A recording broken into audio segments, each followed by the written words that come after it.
sebelum membuat user interface-nya, pastikan kita sudah membuat database-nya, lalu sudah membuat tabel-tabelnya juga, dan sudah mengisi data-datanya ya. Oke. Nah, di sini kita punya database yang bernama DB Rekamedis ya. Oke, dengan ada 18 tabel di sini. Yang pertama ada tabel ruang. Tabel ruang ini mempunyai dua atribut, yaitu ID ruang dan nama ruang. Lalu ada tabel resep dengan atributnya. Itu ada ID resep, ID rekamedis, ID obat, dosis, harga satuan, jumlah, dan ID karyawan. Yang dimaksudkan itu adalah apoteker ya.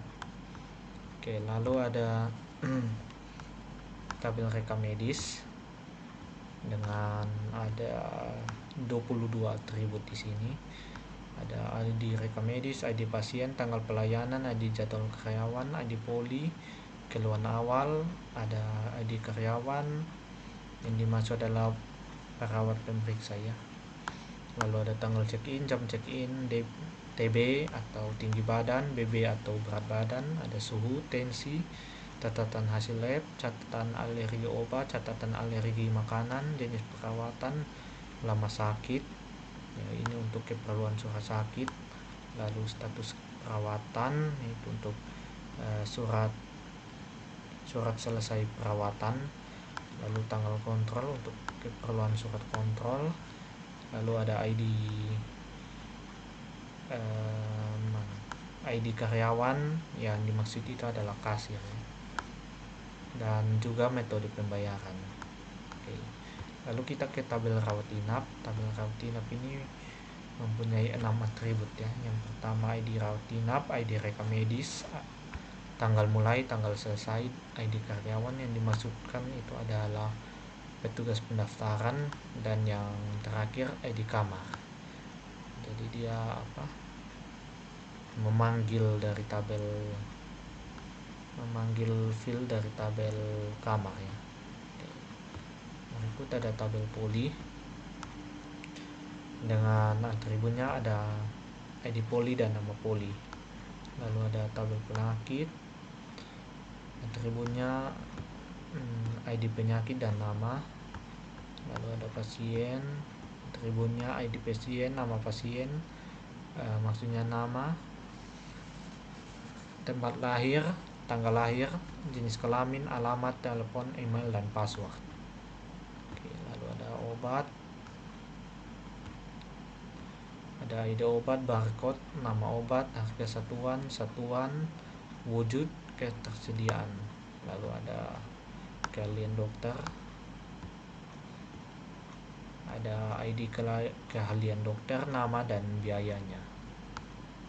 Oke, lalu tabel karyawan, atributnya ID karyawan, nama, tempat lahir, tanggal lahir, jenis kelamin, alamat, telepon, email, pekerjaan, dan password. Oke, lalu ada kamar dengan atributnya ID kamar, nama, kelas, dan harga. Lalu ada jadwal karyawan, ada ID jadwal karyawan, ada ID karyawan memanggil dari tabel karyawan. Lalu ada ID ruang memanggil dari tabel ruang, hari, jam mulai, jam selesai, dan status ketersediaan. Lalu ada dokter poli, strukturnya ID dokter poli, ID poli ya, dipanggil dari tabel poli, dan ID karyawan yang dipanggil dari tabel karyawan. Lalu ada detail perawat jaga dengan strukturnya ID detail perawat jaga, ID karyawan yang dipanggil dari tabel karyawan, yang dimana itu adalah perawat jaga, dan ID rawat inap ya. Oke, lalu tabel detail penyakit, atributnya ada ID detail penyakit, ID rekamedis yang dipanggil dari tabel rekamedis, dan ID penyakit ya, yang dipanggil dari tabel penyakit.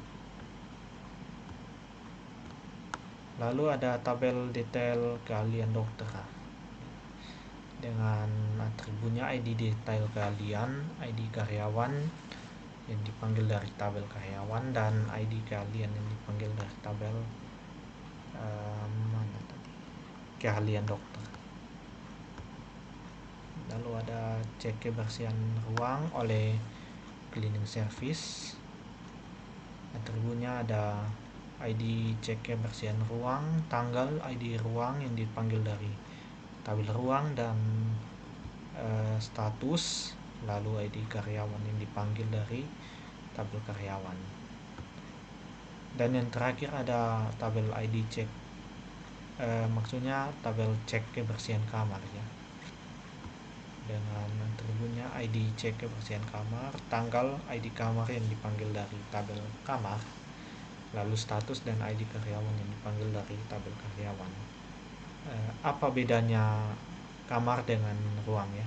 Jadi ruang itu adalah, kalau ruang itu kayak tindakan begitu, ruang tindakan kayak ruang operasi, ruang bedah begitu ya. Kalau kamar itu ya kamar inap begitu ya. Nanti kan di depan pintunya ada kasih tahu gitu, kayak kamar melati, kamar anggrek begitu, dan seterusnya. Oke, ini adalah sekian tentang tabel-tabel beserta atributnya dari database rekam medis ini ya.